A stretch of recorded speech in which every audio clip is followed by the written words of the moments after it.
Blog Talk Radio.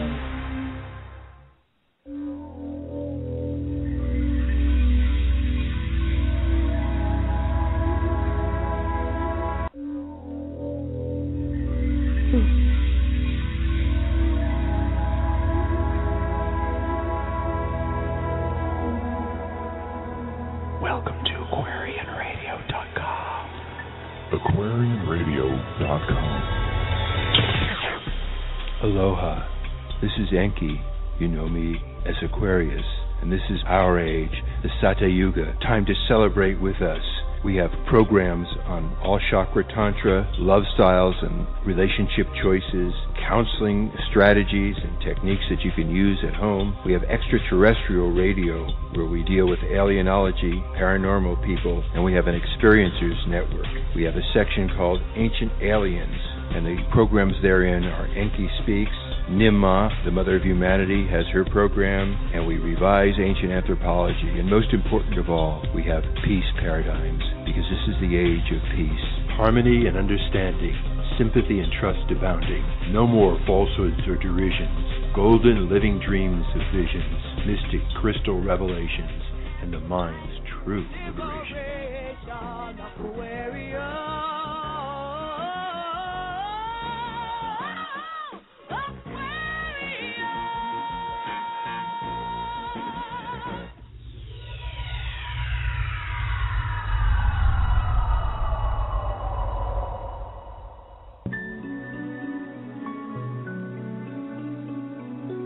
Welcome to the Sacred Matrix, the divine paradigm of universal love. Here, we explore consciousness, learn how to awaken, remember who we are, souls, eternal cosmic beings on a journey through life.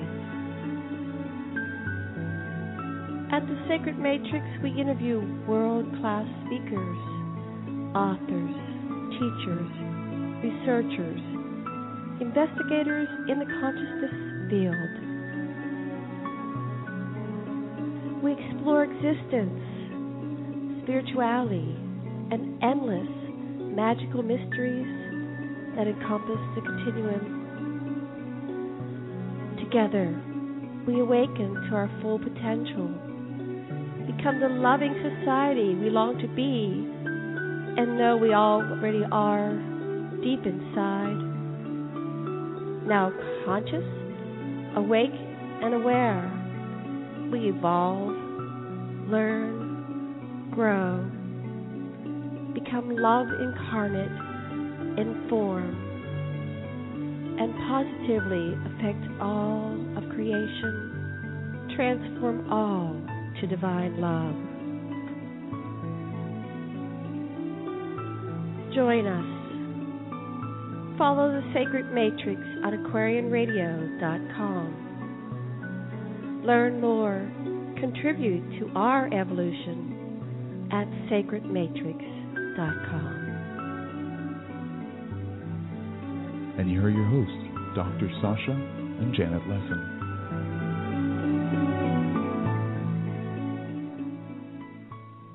Aloha, welcome to Aquarian Radio. Today's show is Sacred Matrix, and our guest today is Nora Herold, and I'm your host, Janet Lesson. I'll tell you a little bit about Nora. Nora Herold has been channeling, lecturing, and doing healing work for over 20 years. She channels a multitude of high-frequency beings, including Yeshua, the 9th and 12th dimensional Pleiadian collectives, the Lyrans, the fairies, the angelics, and Inara. She has appeared on radio and TV and has channeled for people all around the world. And currently you can see her in the Illumination Matrix, a DVD series. Nora, are you there with us? Hi, Janet. Hi, everyone. Hi, welcome to the show. Oh, thank you so much for having me on this evening. Well, it's evening for me. I think it's afternoon there for you. Yes, it's 2 o'clock here, but we have listeners all over the world, so different time zones, wherever they are. What would you like to tell our listening audience about yourself?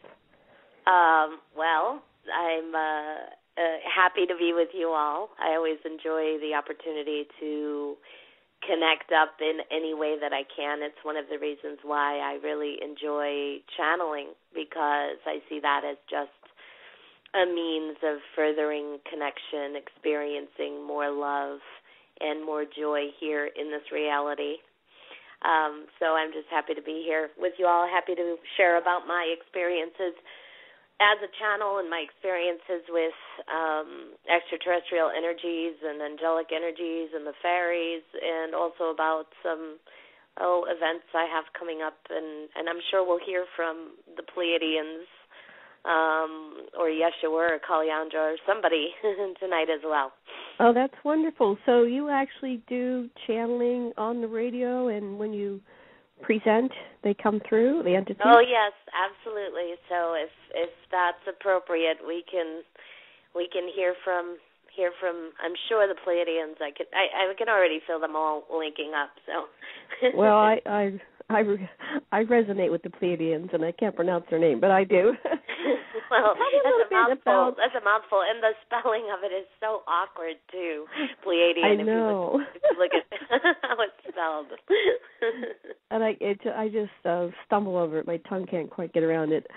Tell us a little bit about your background. How did you get into channeling and all that stuff? Sure. I grew up in the suburbs of Chicago, very as normal as you can get. Middle class, raised Catholic, but I was always very sensitive and intuitive and emotional as a child. Where are you in the birth order? I'm first. First. Of how many? And I'm Aquarius. Oh, wonderful. Here we are on the Aquarian radio. I'm the eldest. I'm an Aquarian in a long line, actually, of Aquarians on my mother's side of the family. My mother and my maternal grandmother were both Aquarians as well. Wow, interesting. Yes, my partner in life now, Jonathan, is an Aquarius, so can't get away from the Aquarian. Can't get away from the Aquarian conspiracy. John here. and I have the same sun, moon, and rising signs, so I really can't get away from myself in this relationship. Yeah, you've drawn to yourself and found yourself amongst 7 billion souls, and there you are, talking to yourself and making love to yourself.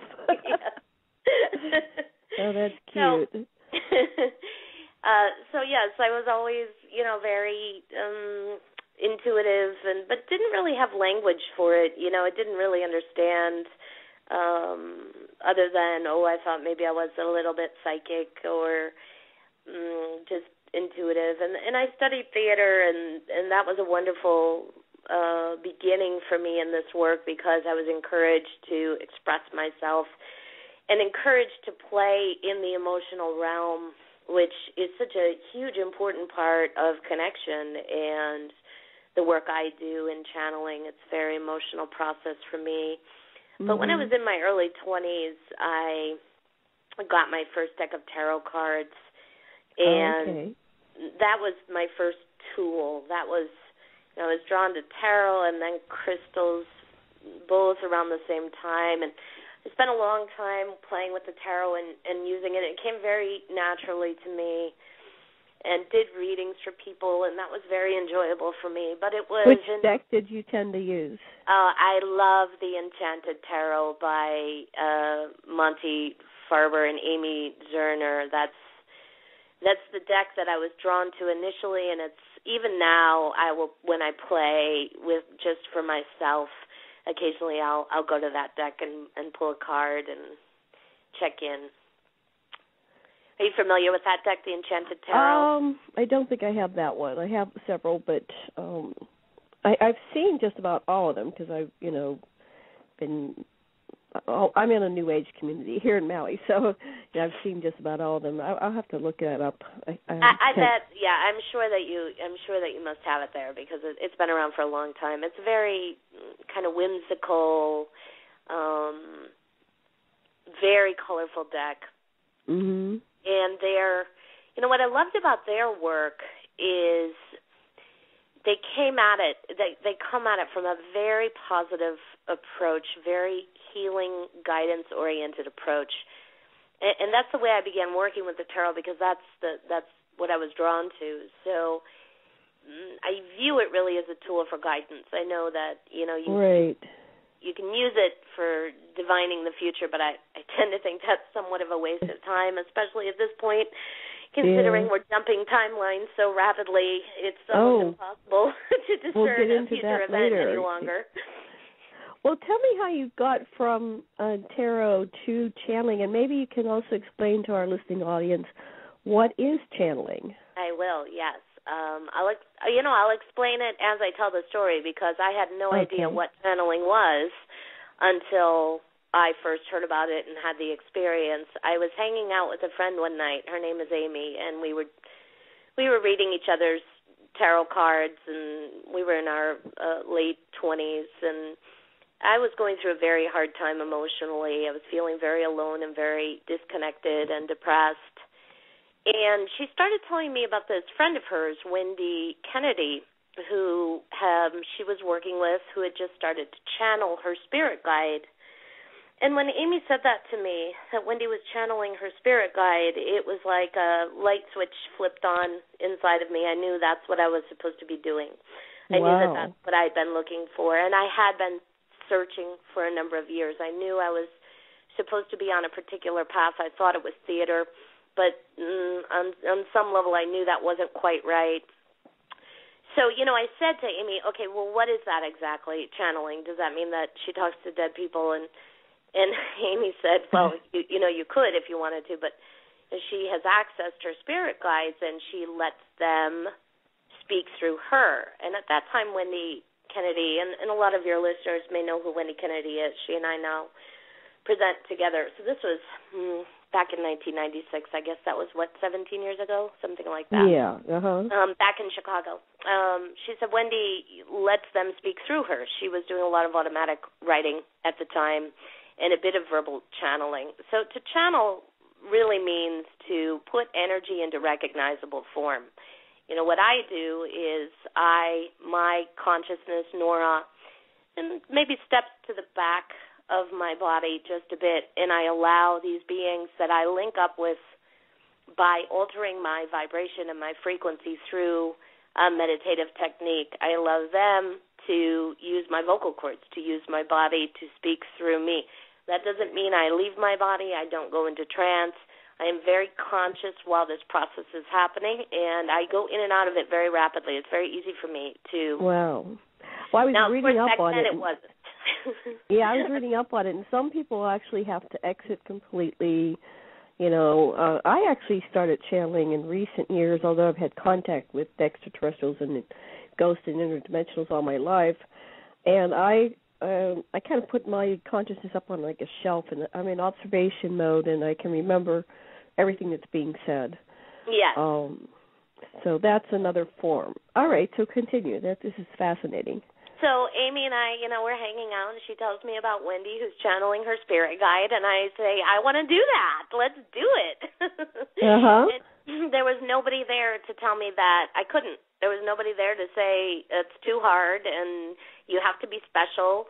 I didn't have any input like that in the moment. I just had this sense that it would be an adventure, and it was what I needed. So she and I both went into a meditative state, and in a really short amount of time, a matter of moments, I felt the presence of a being who presented to me as male, who lit up the room in this yellow light, and I very clearly heard him telling me that he was my guide, that he loved me, that he'd always been there with me, and I knew that his name started with the letter M. And that was it. That was my first contact, and I didn't speak it out loud. That was just, I guess, that was my first contact. That wasn't really the first time I channeled. I didn't really allow the energy through me at that point.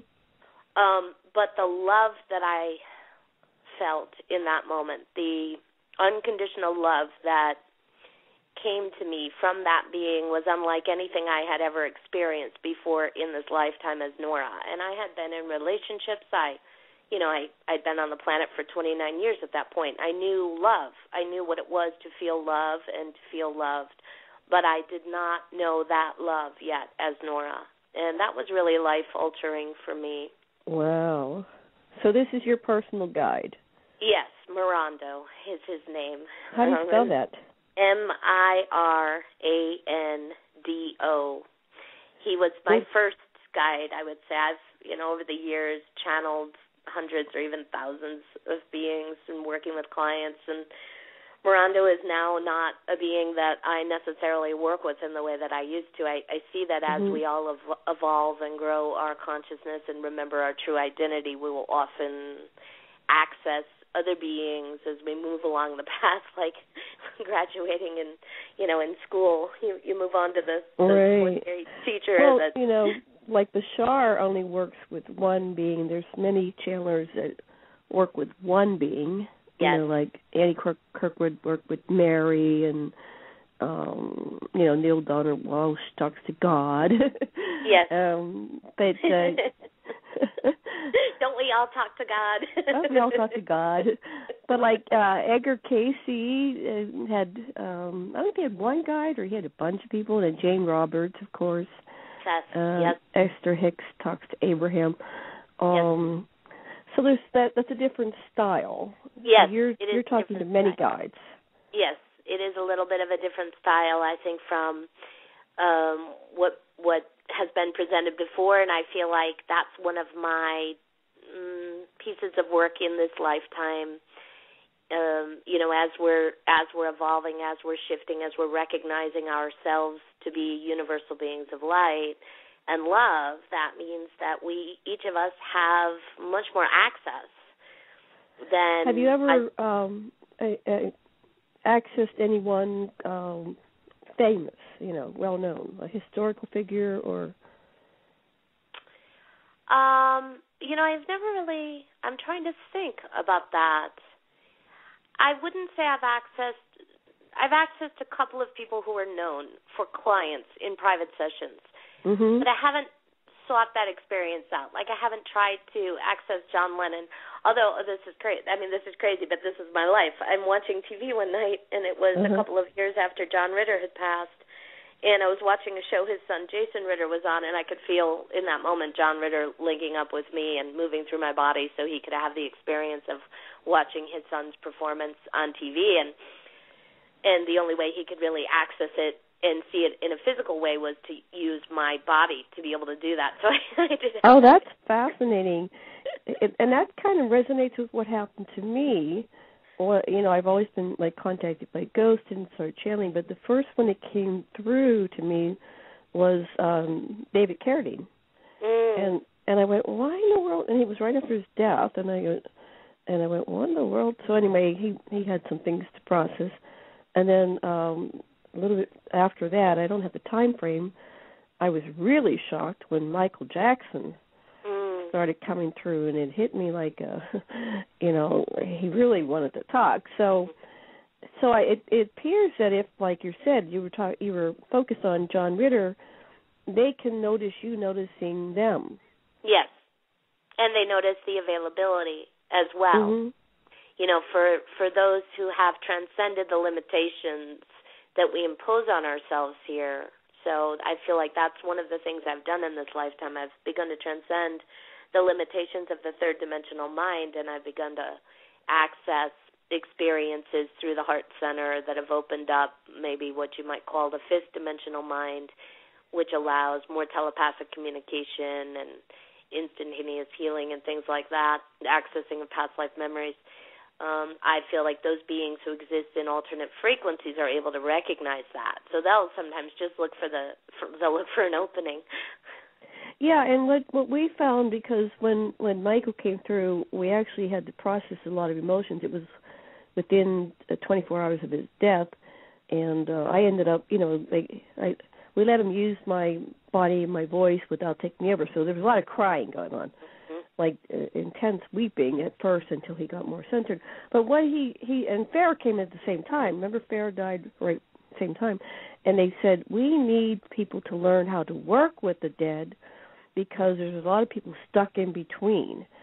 And so this is a service you can do for them as well as pulling in, like a medium and accessing relatives that had departed, and then getting to your own spiritual messages. So that's fascinating. So that's good to know what type of a channeler you are. Yes. Okay, continue with your story. I don't often access people who have passed. That's something that I do occasionally in my one-on-one work. If the client I'm working with, if somebody I'm working with has something unresolved that they need to clear up, more often than not I'm accessing those bigger collective beings like the Pleiadians and Yeshua and the Fairies and the Lyrans and the Angelics for that kind of bigger collective consciousness, expansion of the collective consciousness at this time. So are they in a different dimension? Yes, I see that they operate in different vibrations and different dimensions, like we all operate in different countries or languages, or and we're so used to seeing everything as a hierarchy here in the third dimension. So I'm always really careful to remind everybody that there's no such thing as higher or lower. There are just different experiences. So even though we might call a collective a 12th dimensional vibration or frequency, it doesn't mean that they are higher than us or better than us. They simply are having a different experience than we are and have a different perspective. But there are gifts here in this third/fifth dimensional reality, and I have to refer to it that way now because I really do feel that once we transcended that gateway on December 21st of last year of 2012, we did begin to enter the fifth dimension, and we are operating concurrently in both the third and fifth dimensions at this time. We get to do things here that beings in the 12th dimension don't get to do. Wow, and that's what I got. People were expecting some kind of major event on 12/21/12, but I got that it was subtle and that something did happen. Okay, so we're going to bookmark that. Let's get through a little bit more of your story, but that is one of our questions. Great. Continue with your flow. Maybe we'll let the Pleiadians talk about that. I can feel they'd like to chime in on that piece and explain what happened there. Would you like them to come through now or to wait? No, we can wait on that. That's fine. I'll try to keep this. I'll try to stay linear. Okay. It's hard when you're channeling. I understand it. Well, I think it's just hard for us now in general because that's one of the things that shifted. We're no longer operating on a linear line of time. We're accessing time in a completely different way. So it doesn't matter anymore trying to go from beginning to middle to end. That's not the game we're playing anymore. I like that. I'm looking forward to hearing more about that. Okay. So I had my first experience. I went home. Then I began having past life memories. I began remembering how to run energy through my body and help others clear their headaches or their stomach aches.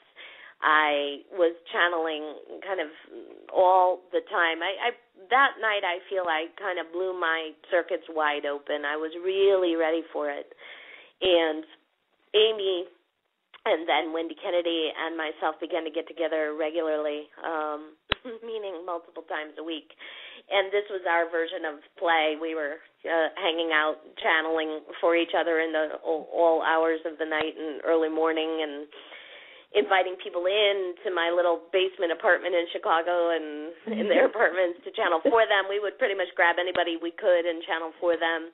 Because we knew that was one of the things we had come here to do in this lifetime. And Amy, Wendy, and I have a very special relationship as well because not only were we channeling together and developing that ability together, but we were also recalling our lifetime together on Lemuria and Atlantis and accessing those memories.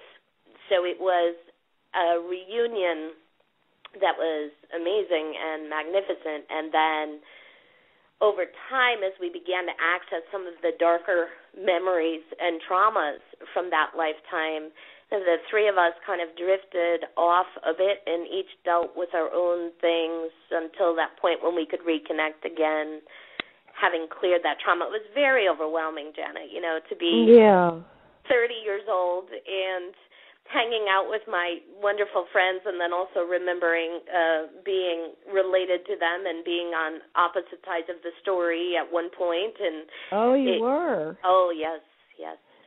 Well, that's also the middle of your Saturn return, your first Saturn return. Yes, so I'm that had aware. to be pretty intense. Wow. Well, but it's interesting how you found your, I call it like a soul family, those people, and those can be your enemies too, because they're your catalyst for your growth, you know? Oh, absolutely. I'm well aware that those we have the most conflict with are the souls we love the most, because it takes a soul who loves you that much to be willing to create that level of conflict with you, you know? Yes, yes. Wow, so you guys had a little kind of class reunion, a life reunion. You know, I'm familiar with Lemuria as well because I believe that Maui and Hawaiian Islands are part of that, like the tip top. Yes, I would agree with that. Yes, that's been my awareness as well. Yes, part of it, and part of it is absolutely the right way to describe it. That's right. It's not the totality of it. It's not the entirety of it. But, yes, the Lemurian frequency, the energy, the resonance can still be felt there. Yes, very much so. All right, so let's see. Where you guys started to disconnect because the energy and emotions, the negativity. Yeah, and you know, it was just time as well and it wasn't like, it wasn't severe, it wasn't a rip, it was just an evolution. And I, about a year and a half after I established that first contact with Mirando, I began working professionally, I put that in quotation marks, as a channel, as a reader. You know, I've been waitressing and kind of resisting doing it. My guides would say, you know, it's really time for you to step in and start doing this work as your work. And I ran resistance for a lot of reasons, exposure issues, and I had issues around judgments around whether or not it was appropriate to accept money to do what I do. Right. And then one night my guide said to me, okay, you can continue to give people food and alcohol and accept money for that, or you can do this for them and accept money for that. Which would you rather? You know, and as it was given to me in that way, I was much more comfortable taking on the role. So now I've been a professional channel for 15 years. Wow, that's great. So you're able to earn a living, and you're, of course, presenting at a conference, which we will mention in a short while. Yes. So, okay, continue. What else would you like to tell us about your interesting, exciting life experience? So 1 year after, I've had so many. What do you want to hear about? You want to hear the gray alien that manifested itself in my front lawn? Last year, the fairy that ripped the portal open in my dining room and stepped through last year. I had some big experiences last year in 2012. 2012 was big. I mean, I always have big experiences. I think we all have big experiences, but they tend to come, I think, few and far between for most of us, because if you have too many of them, they can be distracting. And I find people want the big experiences, they want the magic, in part because they're not at peace in their day-to-day lives. So I often see that people will have these very dramatic experiences as part of their awakening process, or kind of like an attaboy or attagirl, like you're on the right path kind of thing, and then it's back to day-to-day life, you know, because that's what we're here to do, is bring that love and that energy to our day-to-day existence. Well, what I noticed is we're halfway through already. Wow, that went fast. So let's get to the 12, 21, 12, and the Pleiadians. Yes. How do you say that? Pleiadians? Pleiadians that are waiting to talk to us. Yeah. So how about what you know from your awareness, what happened on 12? Oh, yeah, you were going to have them tell us. Okay, whoever wants to tell us. I'll have them tell us. Hold on 1 second while I hand off to the Pleiadians, and you will notice a shift in my vocal pattern as they come through. Greetings. This is the Pleiadian Collective. Greetings, Janet. It's wonderful to have this opportunity to link up with you in this way. Aloha, and it's welcome. Wonderful to link up with all of you wonderful and beautiful universal beings of light who are listening at this time as well.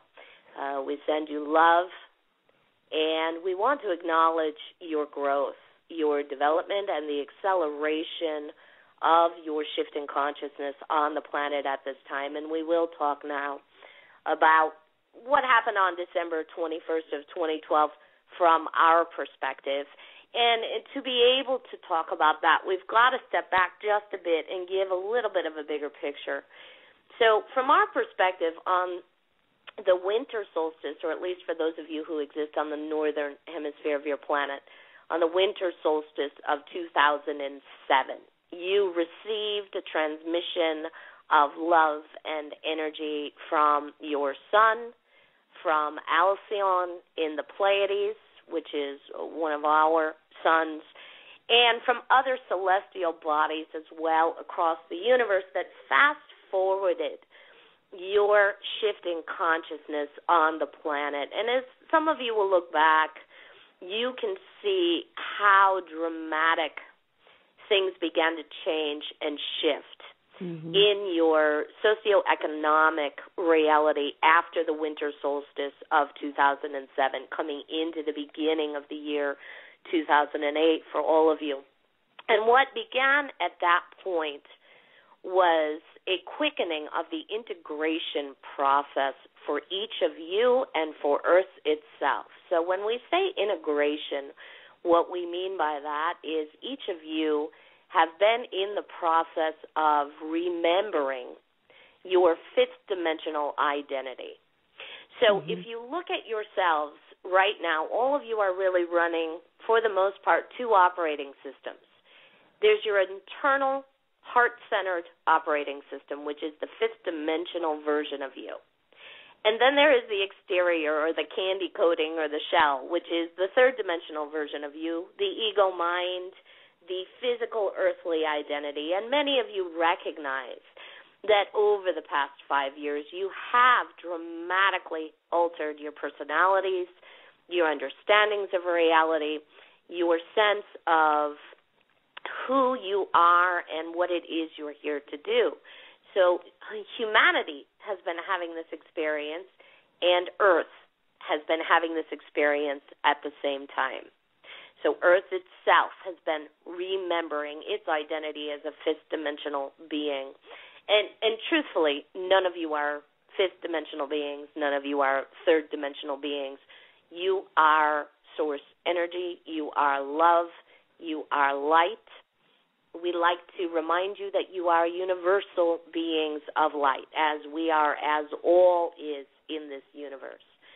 So on December 21st of 2012, or we'll say around that date, because it, of course, is not pinned to an exact date, many of you came to a certain completion phase in your integration experience where you had re-identified so strongly with your fifth dimensional identities. Whether you were conscious of this or not, you began to pull yourselves into alignment with Earth's fifth dimensional energetic field as well.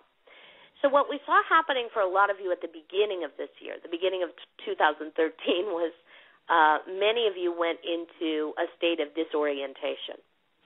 For the month of January, even into February, many of you experienced a lot of lethargy, lack of inspiration, what felt like almost an inability to function at times, because you were still trying to default back to your third-dimensional operating systems, but you had already fully downloaded your fifth-dimensional operating system, so you were kind of in this void state.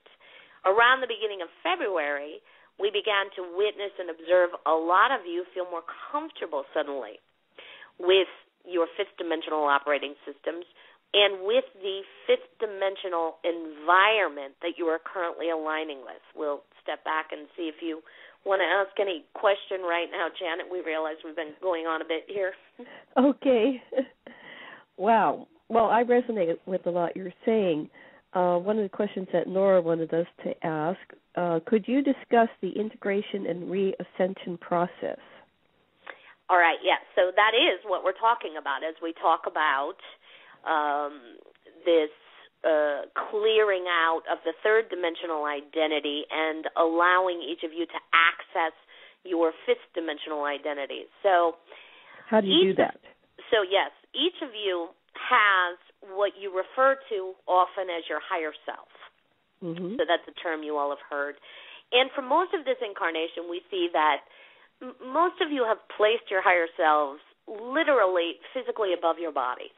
You imagine that higher self exists on a cloud somewhere, and you receive guidance and direction, at times telepathically from that higher self. But you've seen that higher self as a being separate from the physical body that you're inhabiting. So the integration experience is really you suddenly, all of you, remembering that you are your higher selves, mm-hmm. that being does not exist on a cloud above you, that it exists within the matrix of your chakra system, of your third dimensional chakra system. So most of you over the last few decades have been accessing and clearing traumas held within each of your chakras that have prevented you from remembering your true identity as your higher self. And the more you access these traumas and the more clearing and love and acceptance you bring to yourself, and not just this version of yourself, but every version of you that is ever incarnated on planet Earth or anywhere else in this universe. Yes, because the integration process is not just about this timeline. Could you explain a little bit more about what a higher self is to our listeners? So we would call the higher self the fifth dimensional identity. All right. Mm-hmm. So there's the ego self. We'll use Nora as an example. All right. Okay. We'll break it down for you very clearly and use Nora's identity to help you all really paint a picture. So there is Nora, who believed for the first 29 years of her lifetime, except for when she had these flashes of knowingness throughout. You all have had these flashes of knowingness. You all have had these profound moments here on the planet when suddenly you feel you access that source energy or that God energy, that truth of your greater identity. And then you go back to being the third dimensional version of you. So Nora believed she was Nora until she was 29. Right. She then, in that moment, had that access with her guide, Mirando, which began to open her heart up. As she opened her heart up even more, she suddenly made contact with a being who called herself Nora. Nora mm-hmm. began to understand that being Nora was her higher self. Oh. So back then, Nora's understanding or interpretation was that Nora was the highest version she could possibly go. That's changed now in Nora's perspective here on reality, as that's changing for all of you. So you used to see your higher selves as these very, very high vibrational beings.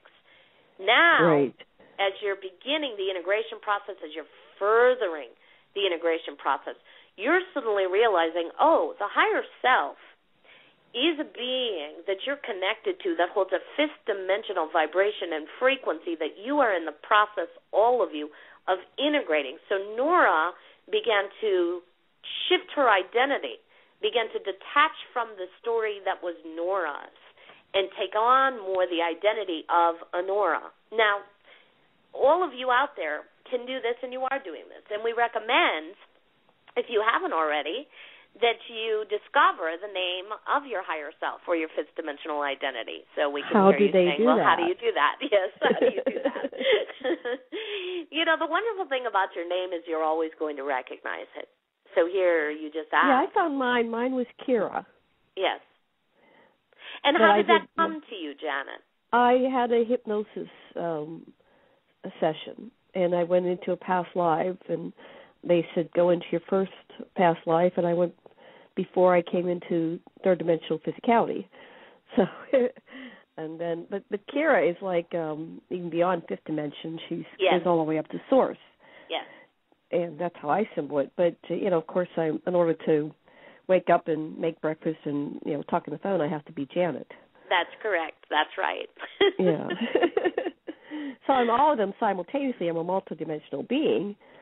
And I've started to integrate Kira, which is actually kind of like Kira, but Kira is kind of the Americanization pronunciation of how it is. And So we're doing. Our paths are very similar. It's you and I can talk for hours, I'm sure. Yes, this is Nora. I'm back. So I'll tell you another interesting piece is I began to integrate Nora more and more easily, and felt more and more of myself as a Nora. I was sitting one day in a sauna, meditating and relaxing, and I felt a being link up with me, and I assumed it was going to be a Nora. And I heard a voice say, "This is Anara." And I thought, well, who the hell is Not Anara? Anara. And I asked, "Okay, Anara, who are you?" And she said, "Well, I'm the Oversoul being. I'm your Oversoul." So there's Nora, your higher self, and Anara, your Oversoul. Yes. So, oh my goodness, that's wonderful. This is the Pleiadians here. So this is just the picture that we're painting, and we want to be clear, Janet, that from our perspective, there is not one universal truth. There cannot be. There are as many versions of reality as there are beings to interpret reality. So for all of you listening, please take what resonates with you and leave the rest behind. Our story should not match up with every single story out there in the universe. That's not the game of this universe. This universe has a variety of flavors. Diversity. That's right. What we want to remind you always, all of you, is use your discernment.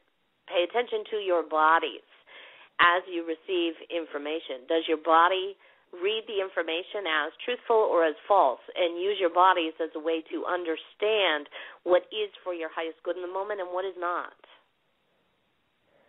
Right on. Yes. So one of the things we'd like to know is, so we had this magical thing happening on 12/21/12. What do we have to look forward to for this year, 2013 and beyond? Well, we're talking at this is the Pleiadians again. Once Nora starts channeling, we like to always let you know who it is that's speaking. We're talking at an auspicious moment for all of you because you're entering into your spring equinox period, which happens for you all tomorrow there on the planet. Oh, that's right. Yes.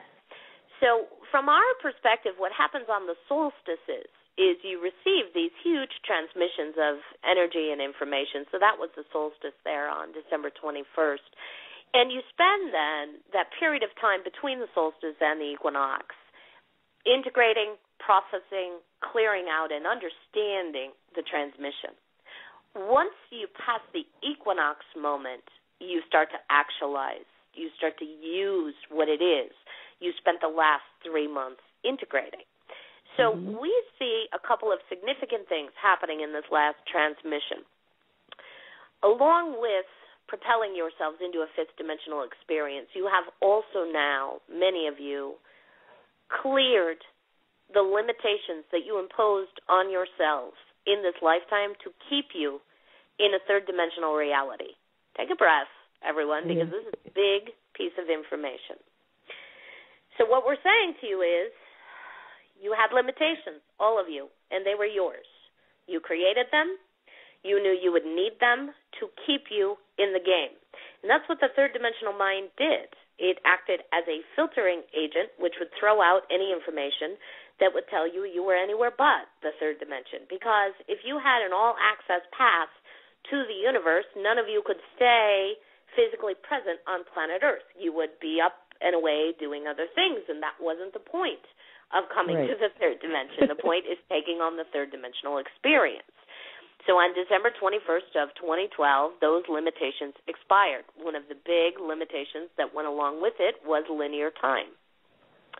So you are now operating with time in a different manner, meaning many of you, as you access your memories, yesterday is feeling like 5 years ago, and 5 years ago sometimes is feeling like just a moment ago, or 5 lifetimes ago.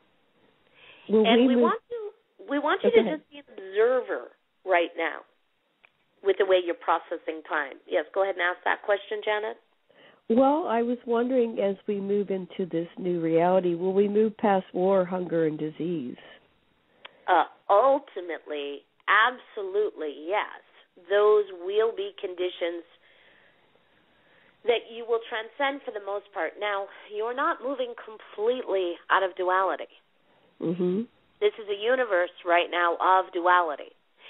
So if you want to look at it again, paint a picture, look at it visually. If you took your hands and put them as far apart, away from each other as you possibly could, that would be the third dimensional experience, meaning you have the greatest expanse of the polarity. White is as white as you can get, and dark black is as black as you can get. Right. You move your hands just a bit closer to each other now. That'll be the fifth dimensional experience. So it'll be easier to go from one end of the spectrum to the other. Oh, the thing that's the most challenging for all of you in the third dimension is you got yourself into situations, and then it seemed it would take you forever to work your way out of it and into the opposite experience. In the fifth dimension, you get to flip back and forth more quickly. Okay. So one may experience hunger in one day, and then in the next day they may experience gluttony. Whereas in your current reality, again, sometimes that would be a lifetime of hunger in the third dimension. Then your next incarnation might be a lifetime of abundance and prosperity.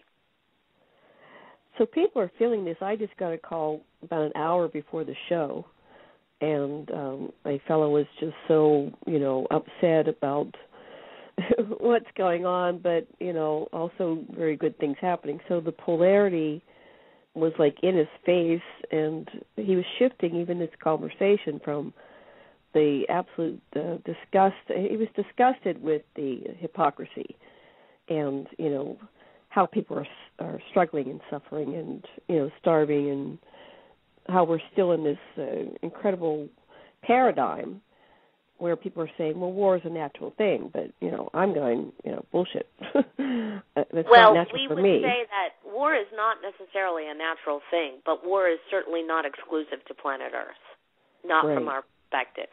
Mm-hmm. And one of the things that you're doing there on Earth at this time, as we said earlier, is you're clearing all this past life trauma.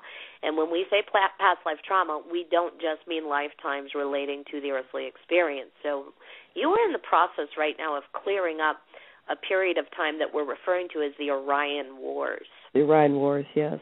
Now, are the wars limited to third dimensional physicality, or do they go into? No, they are not limited to third dimensional physicality. They have manifested into the fifth dimension as well, even sometimes into the sixth, although that's very rare. Most of the physical activity of war takes place in the third dimension, and the big difference between a third dimensional war and a fifth dimensional war is in the fifth dimension you can delete, create. So it gets a little boring to play out the war games in the fifth dimension because it's all an illusion. You're really running the reality of that illusion. In the third dimension, you've all forgotten this is simply an illusion. It feels really real, and it's very painful. It's intensely painful. Wow. Well, we're down to like 12 minutes. Let's zero in on some things that either you guys want to talk about or Nora. This is Nora. I'm back. I do want to talk about the Cosmic Reunion weekend coming up next weekend, if that's okay, Janet. That would be great, and I will be playing their commercial at the end of this show. Perfect. But do tell us what's your role in that? Yeah, it's a 2-day event happening on March 30th and 31st at the Temple of Light in Irvine, California, which is in Southern California, just about 45 minutes south of L.A.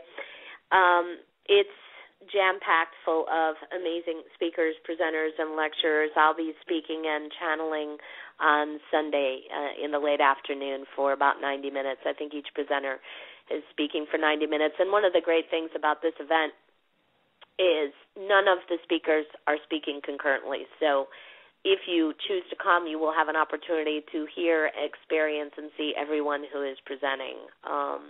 So I'll be working with the Pleiadians, as you just heard me do now, much more extensively around the integration experience. We'll talk more about the Orion Wars and how that's impacting us all, and move into an understanding of fifth dimensional technology. And then I've got a big event coming up in May in Ojai with Wendy Kennedy. She and I are doing a two-day event together here in Ojai where we'll be working on fifth dimensional technology over the course of Saturday and Sunday, May 11th and 12th. And all that info is on my website, which is noraherold.com. Thanks for letting me get that in, Janet. Excellent. I was just going to ask you, where they... And the fourth density reunion. Yes. Where do they find out about that, and how do they register for both events? Portaltoascension.org is the website, and there's a link to that right on my homepage as well.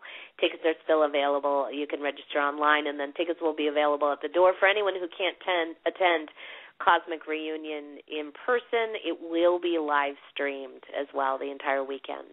Wow, that's amazing that they're doing that. That's such a gift to the world.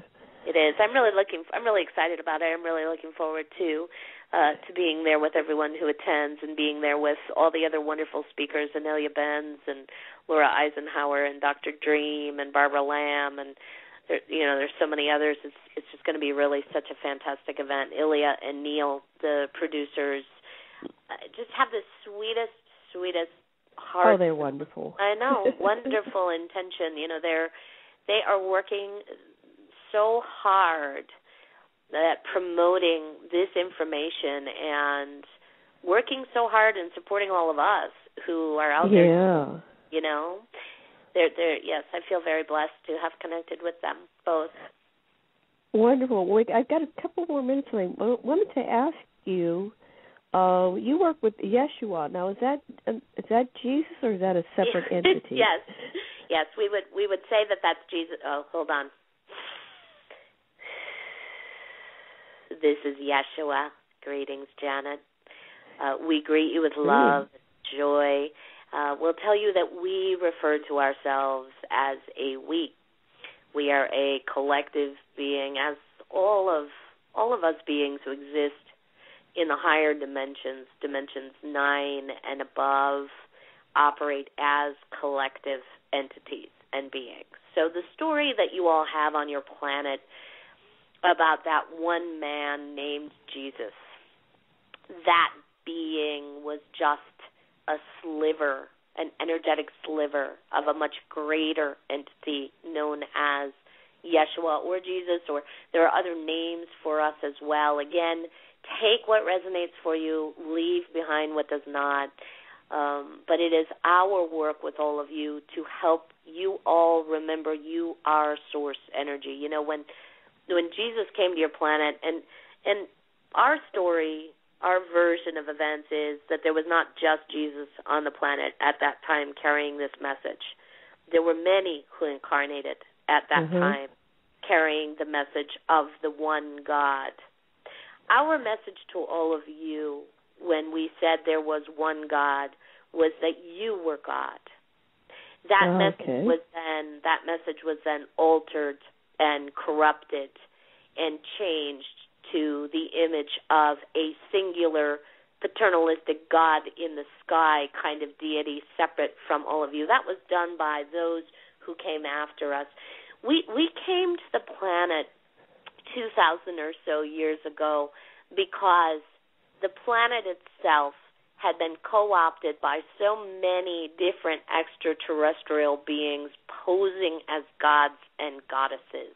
Right. It was our intent to remind you all of your true identity as universal beings of love and light, as source energy, and clear those programs, clear that deification of all of the other ETs that had been ongoing for so many centuries here on Earth. Are you still here? Of course we're here. Of course.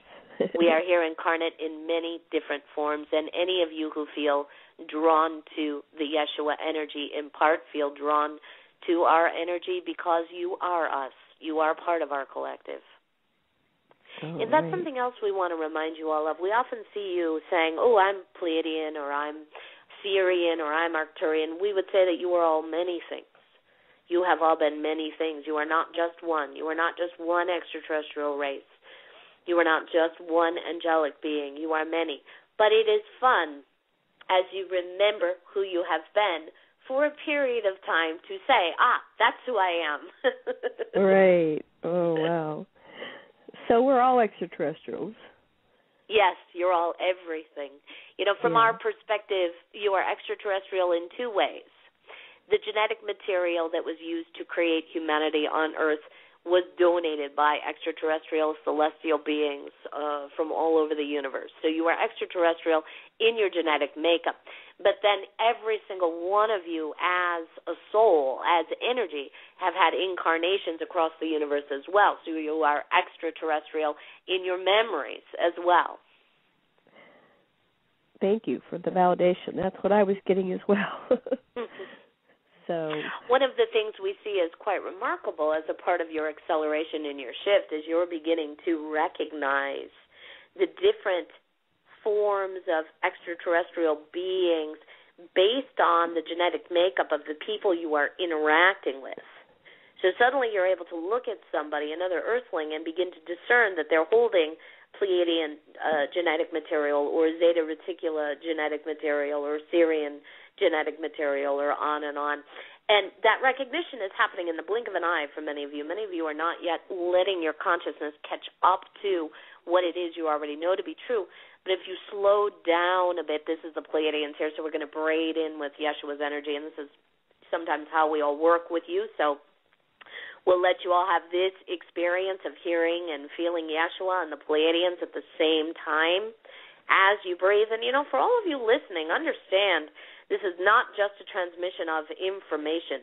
This is an energetic transmission as well that's going right into your energetic field. So take this energy with you. Be gentle and loving with your bodies as you move over the next couple of days. And slowing down is so important for all of you right now. In the past, we see that you often felt you had to race to catch up with, keep up with the input and get things done. You are creator beings now. You have transcended law of attraction, and you are operating as beings who are creating your realities, which means if you speed up, the input will speed up. If you slow down, the input will slow down. Take a breath, all of you. Feel that. You can feel yourself doing it right now. Yes. Wow. So, Yeshua, are we going to have, like, disclosure? It's funny you asked Jesus about that. This is Nora. Yeah, well, you know. This is Yeshua here. You know, we would say, as we always say, as the Pleiadians will say, disclosure has already happened. Yes. And I guess when do we reach critical mass? That's yes. Well, and you have reached critical mass already as well. What you are waiting for is for the physical reality to catch up to what has already happened energetically, intellectually, and emotionally. Will there be a physical event that might symbolize that? This is Pleiadians. There are many probabilities out there, Janet. There are many different ways that this can happen. We will say to you that we would not land because we are 12th dimensional beings. We don't use shit. We're not in bodies. We want to say to you all as well, just because somebody in a spaceship lands on your planet doesn't necessarily mean they have your highest good in mind. That's true. So again, what do we do to get the white hats or the white? Yes. You know. What we'll say to you all is the most important thing for all of you to do is remember that you are sovereign and begin operating as a sovereign, universal being of light right now. Stop waiting for some big event outside of you to occur in any way, shape, or form, and take charge of your personal realities. The more you do that, the less any of the rest of it will matter. That's true. So true. Wow. We have 1 minute and 26 seconds left. What would you like to say? This is the Pleiadians here. We want you to know we love you. We love you. We love you. The fairies are linking up as well. Kaliandra here. I just want to say hi to everybody. Hi, I'm Kaliandra. I'm fairy. I'm fifth dimensional fairy, and I'm holding frequency for all of you as you make your way into the fifth dimensional realms. All the fairies have been doing this for you. Please see us as the beings that we truly are, beings of tremendous light and strength and power. Clear that Tinkerbell image from your consciousness, because we are not that. We can be that, but we are not that. As you are you, but you are not you. Right. I have contacted the fairy realm as well, so thanks for coming on board. Okay, Nora. This is Nora. Thank you so much for having me on tonight, and thank you everyone for tuning in. That was a wonderful show. I hope sometime you'll come back again. Sure. Yeah, I look forward to meeting you somewhere in time. I too am putting on conferences, and so we're doing these little niche conferences because it's hard to do the big ones. They just cost so much money. So I will be contacting you on that. So any final words for our audience, Nora? Just enjoy your lives. One of the things the Pleiadians always say, which so resonates with me, is it's not so much what you're doing, it's how you choose to feel about what it is you're doing. Remember that you have that power to hold that state of joy and love in any moment, no matter what the task is in front of you. I love you all. Thank you so much. Thank you so much, Nora, Yeshua, the Pleiadians, and Kaliandra for joining us today on this show. And anybody else who is hovering around, we will create an event for you to come to and talk to our audience as well. Sorry we didn't have time to get to our listeners. This was just fascinating. So that's it for today. Thank you, everybody out there, for joining us here on Aquarian Radio at aquarianradio.com. Aloha, love, and blessings from Maui, Hawaii.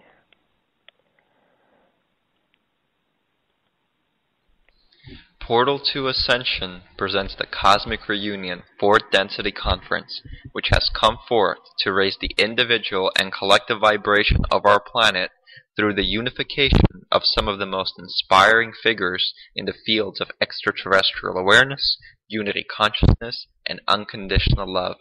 Some of the speakers include Enilia Benz, Peter Sterling, Laura Eisenhower, Barbara Lamb, and many more. Come join us at the Temple of Light in Irvine, California on March 30th and 31st as we remember our connection to our star family so that we may usher in a new paradigm of universal love and oneness. For more information about the Cosmic Reunion 4th Density Conference, visit our website at portaltoascension.org. That's portaltoascension.org. Thanks for joining us today on Aquarian Radio. We broadcast daily, and our schedule is on aquarianradio.com. Listen live by calling 646-649-0893, or you can listen live by calling 646-649-0893, or listen to our archives on aquarianradio.com. Join us again soon, and do tell your friends. The age of Aquarius and the paradigm of peace is now.